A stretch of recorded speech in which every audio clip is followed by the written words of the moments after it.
Yang Tuan Yang Bertuah, saya turut bangkitkan utiran pembangunan 00100 Lembaga Pemasaran Pertanian Persekutuan Farmer. Menteri telah mengumumkan pembinaan ataupun urusan land swap dan membina bangunan baru pejabat korporat farmer bernilai 220 juta yang akan dibina di Kelana Jaya. Saya ingin tekankan ini belanjawan COVID-19. Dan dari kajian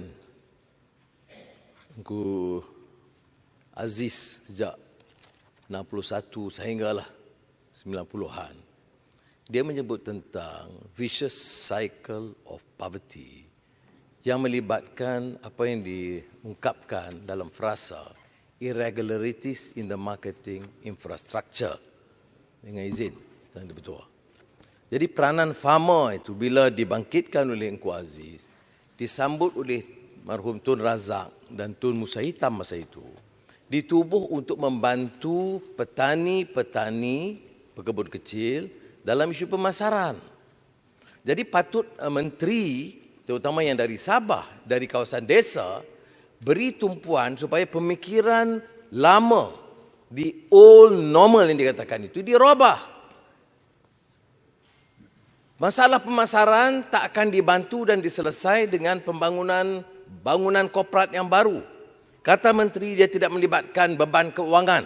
Ini tanah kerajaan. Ada lebihan 60 juta. Kita tahu juga proses land swap ini proses yang sangat kontroversial. Mantan Menteri Pertahanan Muhammad Sabu masa itu menyebut kerugian ketirisan melebihi 500 juta ringgit sepanjang pelaksanaan 16 projek land swap Kementerian Pertahanan di pelbagai peringkat pelaksanaan.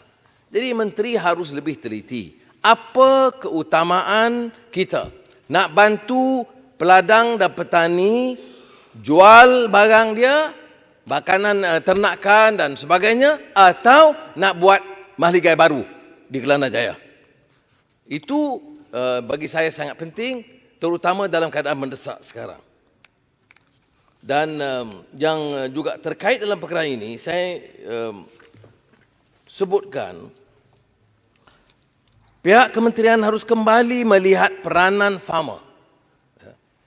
Penubuhan farmer itu juga sangat kontroversi masa itu. Pertelagahan besar di antara pimpinan UMNO dengan pimpinan MCA. Kerana dilihat itu dari sudut kaum. Saya lihat dari sudut pemberasan, dari sudut lintah darat, dari sudut orang mengait keuntungan yang membebankan dan memiskinkan petani yang memang sudah miskin. Jadi saya harap menteri, terutama dari Sabah, saya katakan, kerana masalah pengangguran di Sabah itu sudah melonjak tinggi. Di antara dari segi peratus, pelonjakan yang paling terkesan semasa COVID-19. Dan masalah petani miskin di Sabah tidak boleh dibantu dengan pembinaan ini. Kalaupun nak dijual, land swap itu boleh digunakan, manfaatkan dengan dana keuangan, membantu petani menjual hasil mereka dengan lebih lumayan. Yang kedua, butiran 04000 program khusus. Butiran kecil, subsidi dan insentif tanaman padi. Saya ucap terima kasih, tahniah kepada menteri, bila Menteri Keuangan mengumumkan pelantikan nafas Pertubuhan Peladang Kebangsaan yang kebetulan saya tubuh semasa saya Menteri Pertanian, mengambil alih peranan dari Bernas. Monopoli yang diberikan kepada Bernas saya anggap amat membebankan petani. Lebih baiklah persatuan-persatuan peladang dan petani sendiri yang menguruskan. Tetapi saya ingin tekankan, saya percaya yang Bapak Menteri sedia maklum bahawa kalau tidak diawasi, nafas itu pun mungkin akan jadi satu badan korporat baru. Di mana lembaga syarikatnya akan fikir soal syarikat-syarikat, anak syarikat dan keuntungan. Jadi oleh demikian, nafas juga harus diperingatkan. Tanggungjawab mereka adalah untuk menentukan urusan baja pembelian kemudahan kelengkapan yang lain dan juga penjualan kepada LPN itu dapat diurus dengan pengawasan yang sangat ketat supaya mereka tidak menyeleweng daripada tugas monopoli seperti mana dibuat oleh Bernas. Saya mohon beberapa minit yang dengan izin yang Datuk-Ketua.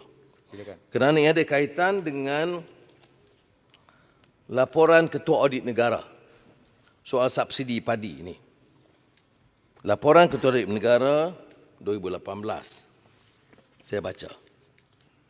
Saya harap ini yang menjadi tumpuan. Kalau tidak, seorang pakar ekonomi, Mancur Olsen, menyebut, zaman dulu, kezaliman raja-raja itu merampok kekayaan rakyat setahun sekali. Dia datang tahun kemudiannya. Kalau kita tak teliti, kebiasaan merompak ini boleh jadi berterusan. Kata dia more insidious cara, walaupun dia kaitkan soal privatization pada masa itu.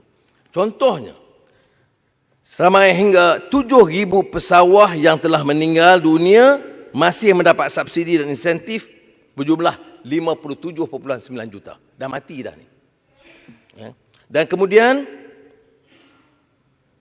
yang tidak wujud dalam sistem mendapat subsidi berjumlah sekitar 28.9 juta. Nombor kad pengenalan diragukan 108.8 juta. Selain daripada kelewatan penghantaran baja di antara 14 hari, mungkin dimaafkan, tapi sehingga 278 hari. Jadi saya harap Saudara Yang Mohd Menteri dapat memberikan perhatian hal ini kerana ini bertentangan dengan apa yang diumumkan. Yang diumumkan itu belanja besar, tapi keterisan itu lagi besar. Dan pendapatan penanam padi ini kelompok paling miskin dalam negara. Ramai orang bandar, elit bandar, dia tak sedar mengapa kita tekankan perlu membantu golongan paling miskin. Kerana pendapatan mereka itu dianggarkan di antara RM500 sebulan, maksimal RM3,000. Majoritinya itu masih dalam kategori paling miskin di antara RM500 sehingga RM1,000 satu bulan. Jadi kalau kita umumkan puluh bilion subsidi dan kalau keterisan begini rupa dan Menteri masih memberikan penekanan tentang normal lama, bangunan-bangunan baru, bangunan korporat baru untuk pegawai-pegawai, saya nak tekankan ini adalah bertentangan dengan hasrat penubuhan badan ini dan juga hasrat kita meluluskan peruntukan besar untuk Kementerian Pertanian. Terima kasih. Terima kasih.